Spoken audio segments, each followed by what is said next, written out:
नमस्ते। जय भारत। आज मैं पांचवें गुनाहगार का नाम लेके आया हूँ, जो पाकिस्तान का आज की स्थिति का गुनहगारों को लिस्ट बना रहा हूँ। उसमें जो फिफ्थ कल्प्रिट है वो लेके आया हूँ। हाँ, इससे पहले एक बात, कल या आज एक वीडियो देखने को आया पाकिस्तान से कि वहाँ का जो प्रधानमंत्री है वो भारत के बाप का जिक्र कर रहे थे। चलो, अच्छा लगा मुझे, क्योंकि पाकिस्तान को उनका दादा तो याद आया। भारत का बाप का जब जिक्र कर रहे थे तो पाकिस्तान का दादा है। पाकिस्तान का बाप तो भारत है और भारत का बात हुआ उनका दादा। अच्छा हुआ, कभी कभी दादाजी को भी याद किया करो भाई, अच्छी बात है। तो आज का गुनहगार, आज का कसूरवार है, नाम बता रहा हूँ, अब्दुल हलीम शरार। ये शरार टाइटल मेरा कुछ समझ में नहीं आया। अब्दुल हलीम शरार ये है लखनऊ का। उनका लगभग सारे ज़िंदगी लखनऊ और आसपास में ही बिताए उन्होंने। अब शरार का कंट्रीब्यूशन क्या है? भारत का उस समय का मुसलमानों को अलगाववादी बनाने में बहुत अच्छा काम किया इन्होंने। अलगाववादी बनाया, जो मुसलमान नहीं है उनका प्रति नफ़रत बड़े अच्छा से किया, करवाया, और ख़ास करके हिंदू का प्रति। और हमें अलग होना है, हम इनके साथ नहीं रह सकते, हम बेहतर है। ओ, ये गड़बड़ है, ये गड़बड़ है। हम फर्स्ट क्लास है, मुसलमान होने से सब कुछ हो गया।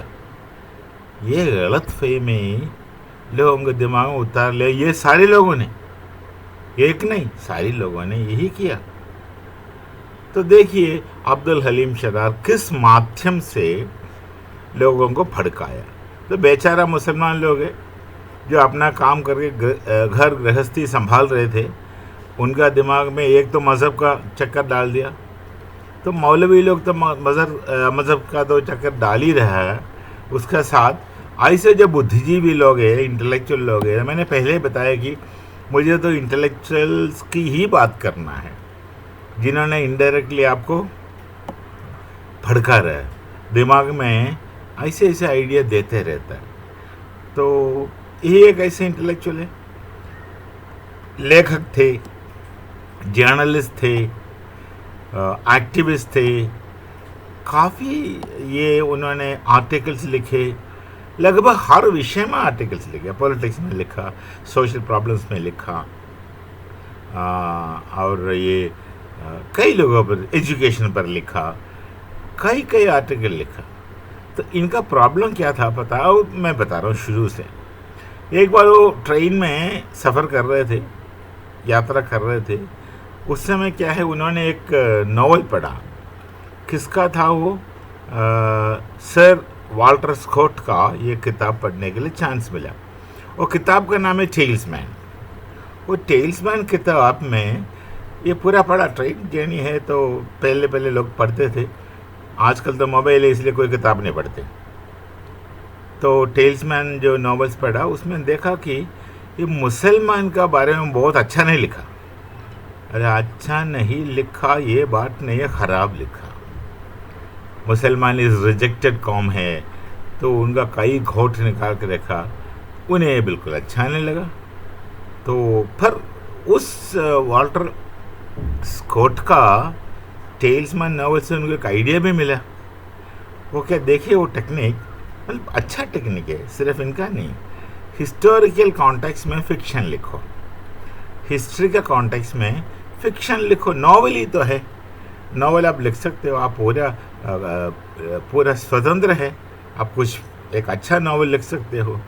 तो उन्होंने जानबूझ के ऐसे ऐसे नॉवल लिखे कि जिसमें हीरो हीरोइन सब मुसलमान हैं, और उनको ग्लोरीफाई करके, इतना ग्लोरीफाई करके हीरो बना के, हीरोइन बना के उन्होंने नॉवेल्स लिखे। भाई 50 से अधिक नॉवेल लिखे उन्होंने।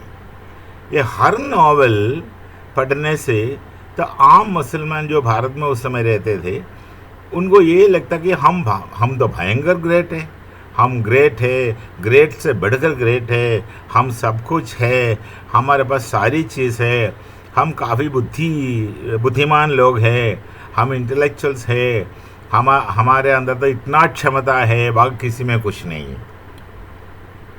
अगर किसी समाज को द्रोह करना है, उनको तोड़ना है, ऐसे गलत विचार उनका दिमाग में डाल दो।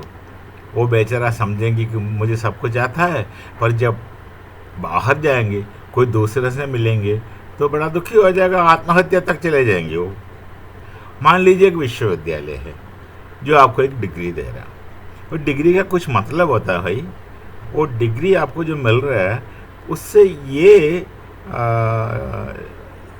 ये स्थापित होना चाहिए कि आप में फलाना फलाना फलाना क्षमता है। तो डिग्री का आधार पर आपको कोई काम देंगे तो उसका अनुसार आपको बिहेव करना पड़ेगा, आपका आउटपुट होना चाहिए उस दिशा में। मान लीजिए एक यूनिवर्सिटी है, बड़े पॉलिटिकल कर रहा, कहीं है जगह में, मैं नहीं बताना चाहता हूँ। विद्यार्थियों को, स्टूडेंट्स को ये गलत आइडिया देता है कि भाई आपके पास सब कुछ है, आप ग्रेजुएट हो गए, डिग्री पकड़ा दिया। अरे वो डिग्री लेकर के जब दूसरा यूनिवर्सिटी जब जाएंगे, मतलब पीजी का एडमिशन के लिए, तो मेरे सामने एक बार घटना हुआ, इसलिए मैं बोल रहा हूँ। एक फिज़िक्स का ग्रेजुएशन करके कोई आए थे मेरा यूनिवर्सिटी में, जहाँ मैं उस समय पीएचडी कर रहा था शायद। तो उस बंदे को एमएससी में एडमिशन लेना था, और वहाँ का लोग जो एंट्रेंस लिखे तो बोला भाई इनका सिलेबस तो बिल्कुल फालतू है, इन्हें कुछ आता हुआ तो ने एडमिशन नहीं दिया। उन्हें ये कहा कि भाई आपको यदि एडमिशन चाहिए तो आप ऑनर्स 1 साल का एक ब्रिज कोर्स करके करो, अगर उसमें सफल रहा तो आप फिर एडमिशन के लिए आ सकते हैं। उस समय तो एंट्रेंस नहीं थे, पर वो लोग देखते थे और बात करते थे इंटरव्यू जैसे। तो ठीक ऐसे ही है। अरे ऐसे लोग जो आम जनता में इतना आइडिया डाल देता है, इतना आइडियल डाल देता है कि वो खुद समझने लगता है तो हम कुछ है, हम ये कर सकते हैं। भाई आपको तैरना नहीं आता, पर आपको बताया जाता है आप आपको अच्छा तैरना आता है बोल करके आप तो जहाज से कूद जाएगा पानी में। आप सोचते कि हम तैर सकते हैं, और पानी में गया कैसे तैरेगा, ये सब आप फिर जाना। बाद में मच लेटर इन टाइम एक अपना इटालियन कम्युनिस्ट पार्टी का नेता हुआ, जिनका नाम है एंटोनियो ग्राम्ची। एंटोनियो ग्राम्ची ने एक किताब लिखा, क्वादरनी, इटालियन में प्रेजेंट नोट्स कहा जाता है उसको अंग्रेजी में। तो उसमें उन्होंने एक आइडिया दिया, हेगमनी। वो हेजेमनी भी कोई तो उच्चारण करता, बट हेगमनी। तो हेगमनी ये है, उसका हेगमनी का डेफिनेशन बड़ी अच्छा सीधे अच्छा से बोलता है definition, intellectual deception for social domination. वो तो कम्युनिस्ट वाले के चक्कर है। तो सोसाइटी को डोमिनेट करने के लिए आपको इंटेलेक्चुअली डिसीव करे। ठीक है, ये थियोरी पहले आइडियोलॉजी बन के आया, कई आए तो थे, मार्क्स में भी है, लेनिन भी उसका प्रयोग किया। अब आइए पाकिस्तान का आज का स्थिति में देखिए, आपको ये बताया जाता कि आप एक ही वजह आपको हर चीज़ में अव्वल रहने का, बेहतर रहने का, सबसे ऊपर होने का, वो आप मुसलमान हैं। भाई बहुत गलत फहमी है। मान लीजिए जो ऐसे रिलीजन में दो चीज़ है, एक तो प्रॉमिसेस ऑफ रिवार्ड, दूसरा फियर ऑफ पनिशमेंट। देखिए ये दो ही बड़े इम्पोर्टेंट चीज़ है जो आपको मन को भड़काएगा, डराएगा और हताश बनाएंगे, हेल्पलेस बनाएंगे। हेल्पलेस ही है कहेंगे। एक तो प्रॉमिसेस ऑफ रिवार्ड, दूसरा फियर ऑफ पनिशमेंट। ठीक है, फियर ऑफ पनिशमेंट पहले है। आपके सामने एक आइडिया रखा है गॉड का, और गॉड का कुछ कानून नियम आपके सामने रखा यदि ये नियम का पालन ना करेगा तो आपको मरने का पश्चात इतना इतना कठिन कठिन पनिशमेंट मिलेंगे। एक तो डर है पनिशमेंट का, दूसरा आपको तो मोहित करता है ना रिवार्ड, उसके बाद ये दे देंगे आपको, वो दे देंगे आपको, मरने का पश्चात, मरने के बाद आपको ये सब दे देंगे, ये सब विचार रखता है, ये सब सिखाता है, इसको लेकर के आपको कंट्रोल करता है, एक पूरा कंट्रोल करके जिस डायरेक्शन में, जिस दिशा में आपको ले जाना चाहता है वो जो भी व्यक्ति है, शायद पॉलिटिकल लीडर हो या रिलीजियस लीडर हो, जो भी है उनका इच्छा रिलीजियस पॉलिटिकल तो मिला हुआ होता है। जिस दिशा में ले जाना है उस दिशा में बड़े आराम से आप लोग ले जाएंगे, लोग मर जाएंगे, जान गंवा देंगे, प्रॉमिसेस ऑफ रिवार्ड। मरने का पश्चात हमको अपना हेवन में जो ये सब कुछ मिलेंगे, ये सब कुछ मिलेंगे। अरे भैया, जब जीवित रहता है उस समय जो मिलता है उसी में संतुष्ट रहो। मरने के बाद हम ये करेंगे वो करेंगे, कुछ नहीं होगा, जिसके बारे में आपको कोई खबर नहीं है। आज तक किसी ने मरने के बाद क्या क्या मिला किसी को कुछ पता नहीं है। और वैसे थियोलॉजिकली बोलेगा तो भी डे ऑफ जजमेंट जब तक नहीं आता तब तक कोई स्वर्ग, ये हेवन नहीं जाता भाई, सब दफना पड़ा है। डे ऑफ जजमेंट हुआ नहीं, उसके बाद का कहानी बोल रहा है, और कब का सब दफना पड़ा है, आज तक हुआ नहीं जजमेंट डे। चलिए अब ये वापस आएंगे अब्दुल हलीम शरार के विषय में। इन्होंने 50 से अधिक नॉवेल्स लिखे, मोर देन 50 नॉवेल्स।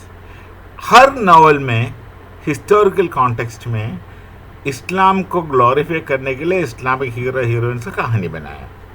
इससे क्या हुआ, जो लोग पढ़ते हैं ना उनका मन में ये स्पूरियस मतलब जो नॉन एक्सिस्टिंग फीलिंग हुआ, भाई हम तो कुछ है, हम तो कुछ है, हम तो बहुत सबसे अधिक है, उनसे बढ़कर है हम में ये काबिलियत है, वो काबिलियत है, ये क्षमता है, वो क्षमता है, कुछ भी कर सकते हैं हम मुसलमान है। पाकिस्तान का कई वीडियो में ये सुनने में आता है कि हम मुसलमान है, बस बात ख़त्म।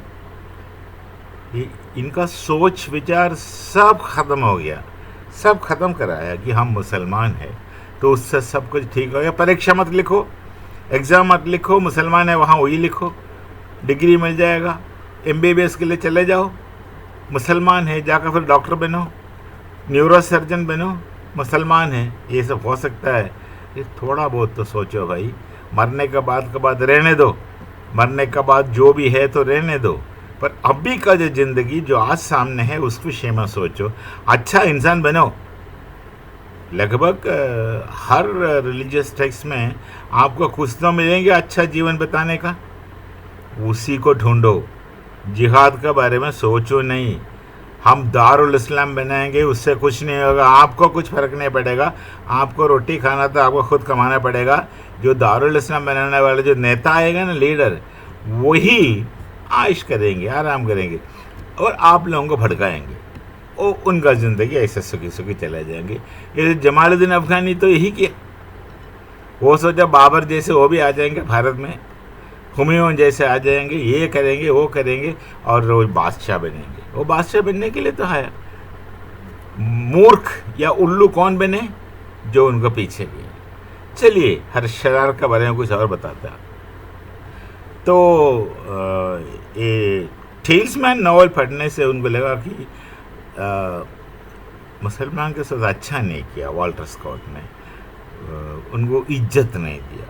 अरे भाई, इज्जत की बात करेगा तो देखो, इज्जत आपको जब लोग करेंगे, आप जैसे करनी वैसे भरनी, आपका बिहेवियर कैसा है, इज्जत वैसे आएंगी। अब भारत में देखो, ये मुग़लों ने राज कर रहा था पहले, अंग्रेज़ का आने से पहले।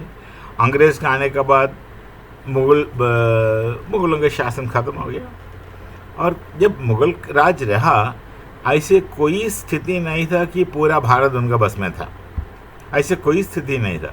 कई पॉकेट में वो लोग थे। दक्षिण में बस 2 ही किस्सा है आपके सामने, दो नहीं, तीन अब कह सकता है, बीजापुर सुल्तान भी है।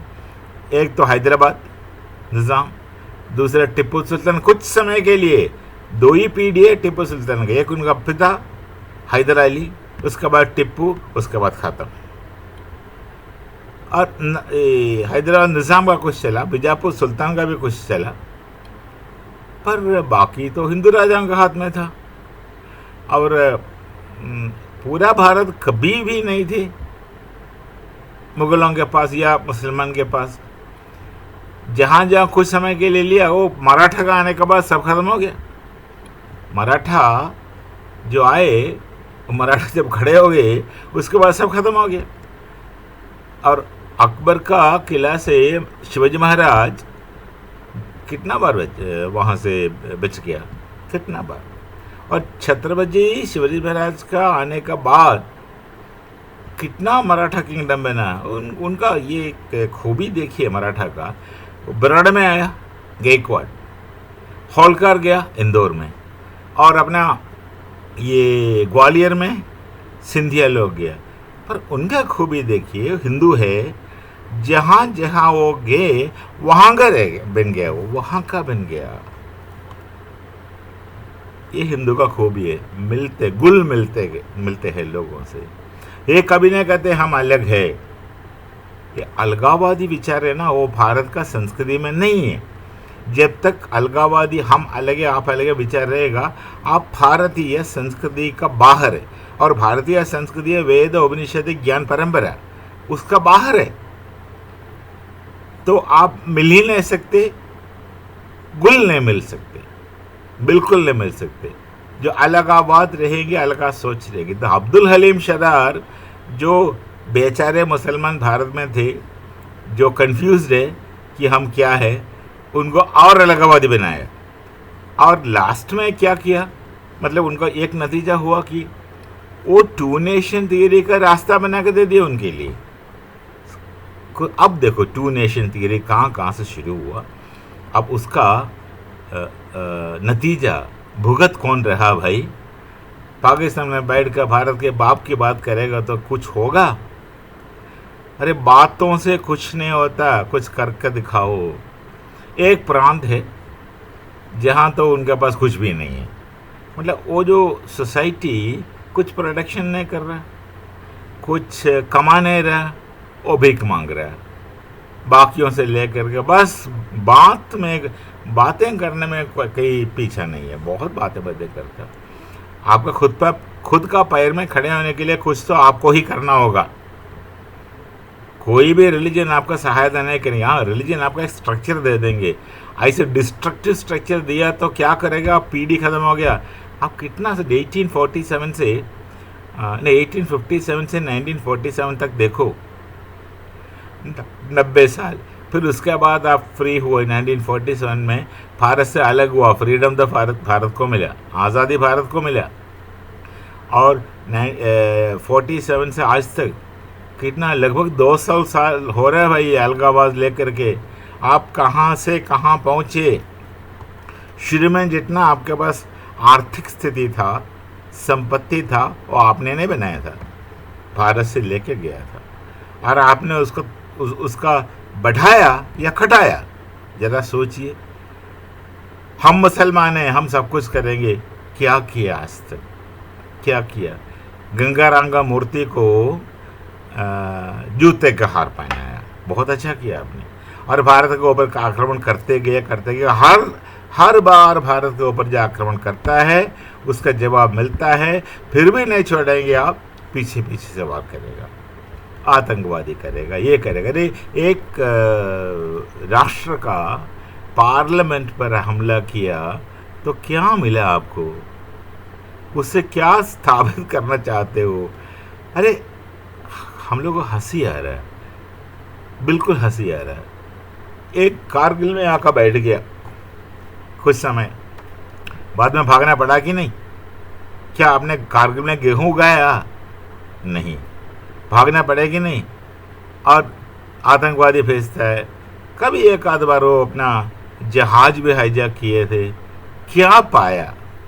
अब उससे आपको क्या मिला? कुछ मिलेगा? कुछ नहीं मिलेगा।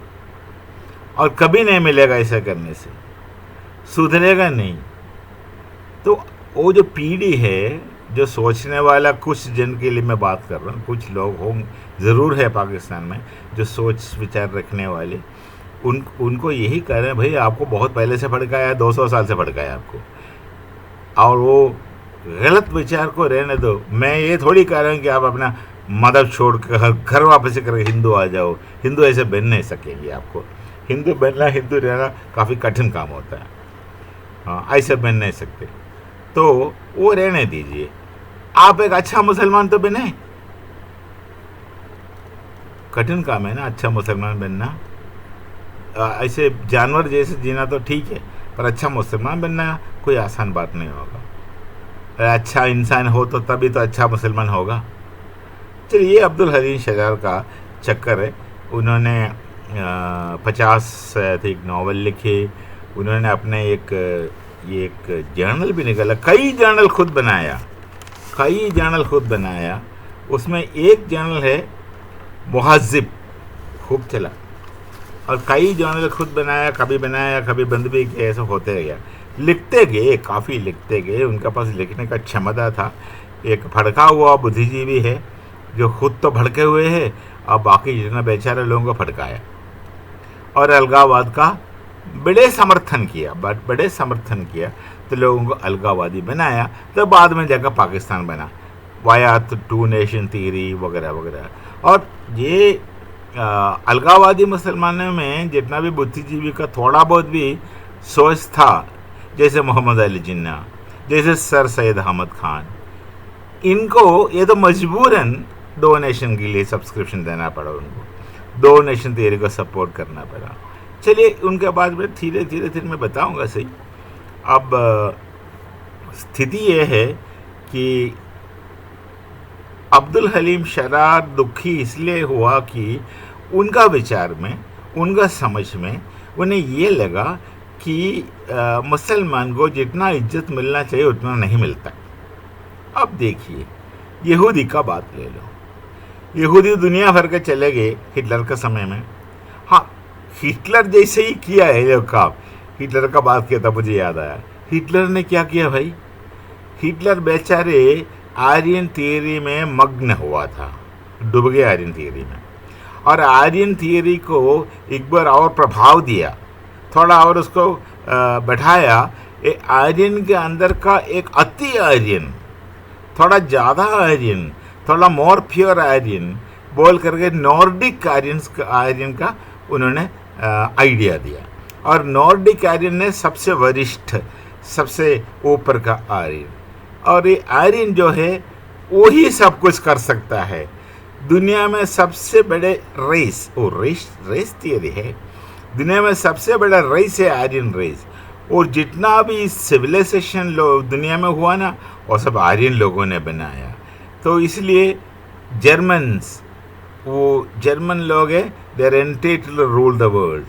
पर यहूदी के ऊपर इतना विरोध क्यों किया हिटलर? सिंपल सी बात है, बहुत जलते थे यहूदी से, जलते बहुत थे यहूदी से। हिटलर का कॉन्टेक्स्ट में देखिए, यहूदी तो फ्लरिश करता, भाई मेहनती लोग हैं यहूदी। और एक बात और बताऊं, उनके पास जितना दिमाग है बहुत अन्य बाकी लोगों में बहुत कम है, उतना कंपेयर नहीं कर सकता। यहूदी बड़े स्मार्ट है। आपका जितना भी इन्वेंशन मिलता है लगभग हर कोई उनका है, और सबसे मिलकर रहता है। यहूदी को इज्जत इसलिए मिलता है तो वो आपको इज्जत देता है, प्यार करता है, साथ रहता है। देखिए, भारत में यहूदी लोग आए, दुनिया भर के यहूदी लोगों को उस समय का कॉन्टेक्स्ट में उनको बड़ा तंग किया लोग। परसिक्यूशन ऑफ जूस बहुत हुआ। एक जगह है पूरा दुनिया में, पूरा विश्व में, जहाँ यहूदी को इज्जत मिला, प्यार से रहा, सिनेगोग बनाया, साथ रहा। जब इसराइल बने अच्छा से किया, और कई लोग अभी भी यहाँ है, वो तो भारत है। भारत, ये भारत का संस्कार है, संस्कृति है, हम उनको स्वीकारेंगे। और यहूदी इतने अच्छे हैं, हम दिल से इज्जत करते हैं उनका, पता है, दिल से इज्जत करते हैं यहूदी का। सिर्फ मैं नहीं, अक्खा भारत, पूरा भारत में यहूदी का बहुत इज्जत है। क्यों? उन्होंने कुछ दिया हमें, पहले की बात है। उन्होंने कुछ दे करके इज्जत कमाई नहीं, उनका बिहेवियर ऐसा था, उनमें क्वालिटी थे, उनमें वो गुण थे, इज्जत का लायक है, लोग उनको रेस्पेक्ट करते थे, प्यार करते थे। और देखिए आजकल यूरोप में क्या हो रहा है, फ्रांस में मुसलमान गड़बड़ कर रहा है, उनको बहुत मुस्लिम देश बनाना है, इंग्लैंड में गड़बड़ कर रहा है, आप जहाँ बोले वहाँ गड़बड़ हो रहा है। जो भी लोग यूरोप में चले गए उनको अपना चाहिए, पहले भीख मांगने के लिए गए थे, फिर जाकर वो राज करना चाहता है। अरे भाई इससे क्या करेगा, अब दारुल इस्लाम बना के क्या करेगा? ये एक तो सोचिए, यदि दारुल इस्लाम बन भी गया तो आपको पता है, आपका ये सोचिए कि दारुल इस्लाम कितना दिन चलेगा, आपस में नहीं लड़ेगा, लड़ेगा सब आपस में मारेगा, मरेगा ना, मानव राशि खत्म हो जाएगा इससे। ये तो हो नहीं सकता, हो भी नहीं सकता। और आप जैसे बिहेव करता है, जैसे करने वैसे भरने करता है ना हिंदी में, तो आप जैसे बिहेव करता है उसी का रिएक्शन होगा दुनिया से। आप फ्रांस में जाकर कुछ कहे तो फ्रेंच लोग आपको भगाएंगे, लंदन में जाकर कुछ करेगा तो वो लोग भगाएंगे, आज नहीं तो कल। और जिस देश में जाएंगे आप जैसे काम करेंगे वैसा उसका रिएक्शन होगा। थोड़ा बहुत सेल्फ रेस्पेक्ट, एक शब्द है ना इंग्लिश में, सेल्फ रेस्पेक्ट, यदि आपका एक सेल्फ रेस्पेक्ट होता, हम तो आत्मसम्मान बोलते हैं, यदि होता ना, गलत काम नहीं करेंगे, क्योंकि आपका जो गलत काम है पूरा कौम पर असर करता है। अब कितने लोग बहुत अच्छे मुस्लिम कौम में है, हम सबको पता है, और 4 लोगों की गलती से सबका नाम गया। कोई आपको ट्रस्ट नहीं करेंगे, कोई आपको विश्वास नहीं करेंगे। यहूदी को हम ट्रस्ट करते हैं, भारत के लोग हमारे विश्वास योग्य है। रशिया को हम ट्रस्ट करते हैं, हम विश्वास रखते हैं, क्योंकि अभी धोखा कभी नहीं देंगे हमको, ना कभी धोखा दिया ना देंगे, ये हमारा भरोसा है। और आप पर कौन भरोसा करता है? एक तो आपस में भरोसा नहीं रखता, तो ये अलगाववाद, हम बेहतर है, ये गलत फहमी, आप किससे कहीं से किसी से बढ़कर नहीं है, आप में कोई स्पेशलिटी नहीं है। ये मत सिखाइए आपका जो नई पीढ़ी को, आप ये मत सिखाइए नई पीढ़ी को कि अब इस्लाम है इसलिए अब सब कुछ है, कुछ नहीं है। आप देखिए आगे होने वाले समय में इस्लाम का नाम लेकर बाहर नहीं जा सकते लोग। आपके बारे में लोग जान गया है। पहले हम हिंदू ही लोग ही जानते थे, भारत के लोग ही जानते थे, आप पूरा दुनिया जानता है। गलती आप ही का है। तो मैं ये नहीं कहूँगा कि घर वापस करके हिंदू बन जाओ, यदि हो सके तो आ जाओ, पर हिंदू बनना कुछ कठिन काम है। आपका विचार, आपका करतूत ये सब लेकर के हिंदू नहीं बन सकते, पर एक अच्छा मुसलमान तो बन जाए, इस्लाम का पॉजिटिव साइड लेकर अच्छा मुसलमान बन जाए। जैसे भारत में बहुत मुसलमान हैं, जितना आपका पाकिस्तान में उससे अधिक मुसलमान भारत में है। अच्छे भले ये मेजॉरिटी, हम लोग बड़े प्यार से रहता है, उसमें चंद लोग हैं ओवैसी जैसे जो भड़काएंगे लोगों को, पर भारत का मुसलमान इतना जल्दी नहीं भड़केंगे, इतना जल्दी नहीं भड़केंगे।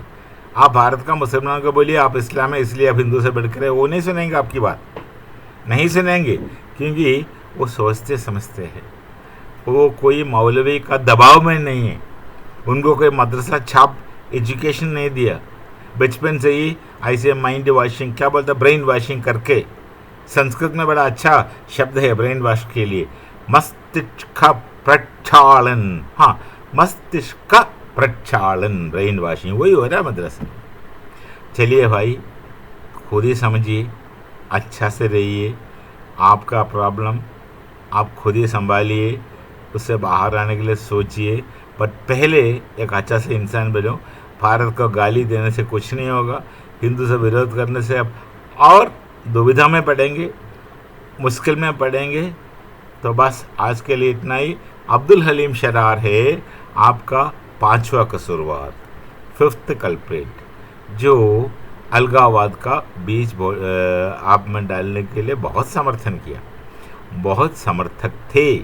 उनका 50 से अधिक नॉवल के द्वारा कई लेख या कई आर्टिकल के द्वारा उन्होंने बहुत सारे ये मैगज़ीन चलाया उसके द्वारा। तो इंटेलेक्चुअल ने बहुत अच्छा काम किया नेगेटिवली, और उसका नतीजा आज भुगत रहे हो। आटा रोटी नहीं है, पेट्रोल नहीं है, बिजली नहीं है, भुगत रहे हो। यही आपका कसूरवार। 5th वन 6th वन के लेकर के फिर आएंगे। नमस्ते, जय भारत, जय श्री राम।